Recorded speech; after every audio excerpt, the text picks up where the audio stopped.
¿Qué pasa con los hijos de Ahí va. mexicanos o de otros migrantes que nacen en Estados Unidos? Como ciudadanos estadounidenses, los obligan a ir a la guerra en caso de que haya una guerra en Irak, en Vietnam, en Siria, a donde tenga que ver, o pueden evitarla No, si tienen doble nacionalidad. en este momento la ley dice lo siguiente: no hay servicio militar obligatorio en los Estados Unidos. Solamente se podría decretar servicio militar obligatorio en caso de que se declarara una emergencia nacional, o sea, una amenaza a la seguridad nacional. Actualmente el ejército en los Estados Unidos se dice que es de voluntarios. Solamente el que acuerda con las autoridades militares darse de alta, firma un contrato, entra a una de las ramas del ejército, y ya estando bajo disciplina militar, sea del origen nacional que sea, a donde se le envíe, pues tiene que cumplir la orden o es sancionado o sancionada por desacatar una orden de carácter militar, ¿no? Y como se dice popularmente, una orden se tiene que cumplir. O sea, ahí no se puede uno, si no tiene el rango, rebelar, aunque sabemos que en una crisis también hacia el interior de las Fuerzas Armadas, pues hay muchos ejemplos donde la tropa se rehúsa a cumplir órdenes, pero de entrada no se puede desacatar la orden so pena de sanciones que pueden ir desde encarcelamiento a una acusación de traición a la patria, lo que podría ocasionar la pena de muerte, ¿verdad? Y eso es para cualquier militar de cualquier origen nacional, de cualquier parte del mundo, incluyéndose a los mexicanos. Oye, Juan José, ahorita que mencionas esto, y por ejemplo, un mexicano americano que tenga también la nacionalidad mexicana, si se tratara de un ataque contra México y se rehúsan, dicen, oye, yo también soy mexicano y se vienen para México, aunque no intervengan en ninguna acción bélica, pero se nieguen a agredir al país de donde son sus padres o donde ellos también tienen pasaporte mexicano. Porque tengo Bueno, entendido que desde Vietnam no se obliga, ¿no? No es obligatorio el servicio, como bien lo dices, pero cuando sucedió lo de Vietnam, sí mandaban cartas de que se presentara la gente a reportarse a la reserva, ¿verdad? no a la reserva, directamente al ejército, pues había guerra. Entonces, en este caso, los que tengan doble nacionalidad son sujetos de incorporación a las Fuerzas Armadas, ¿verdad? O sea, si se declarara una emergencia nacional, no importaba que un mexicoamericano o mexicano tuviera la doble nacionalidad, ya en la Fuerza Armada estaría obligado de cumplir las órdenes que se dieran, incluyéndose de ser parte de las tropas que invadieran México.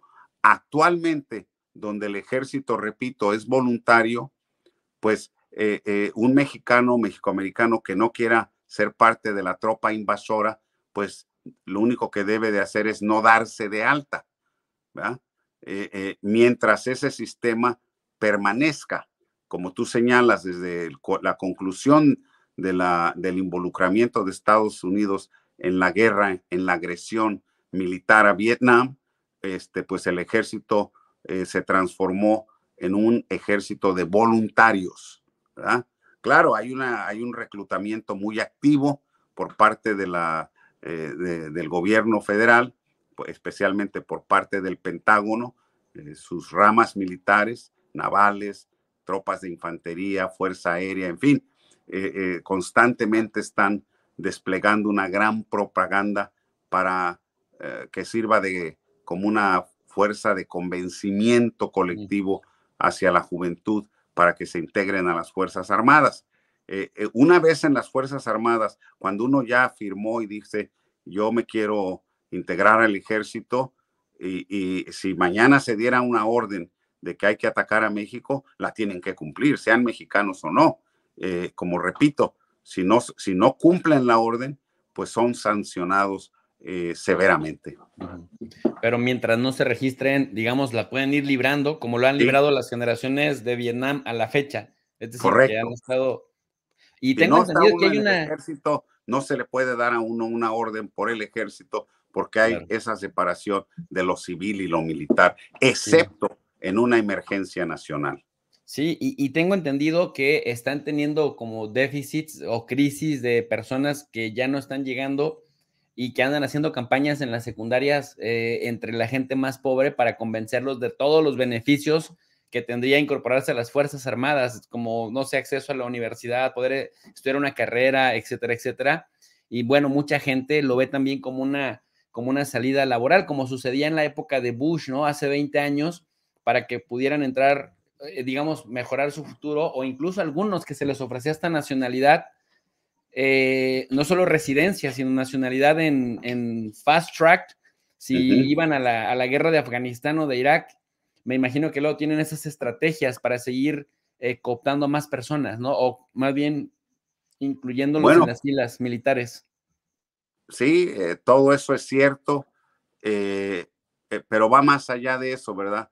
En todas las preparatorias de los Estados Unidos o en la mayor parte de ellas, muy en especial en las zonas deprimidas, las zonas más pobres, las menos afortunadas económicamente, existen programas que se llaman ROTC, ROTC, que dependen de la estructura militar y se ofrecen como clases, como si fuera una clase de matemáticas o de historia, o en fin, física, química, lo que aprende uno en lo que en México es el equivalente de la preparatoria. Aquí es en la high school. Entonces, en la high school o en México preparatoria, existen estas clases donde enrolan a la gente y les dan ya su traje militar y todo eso, y cursan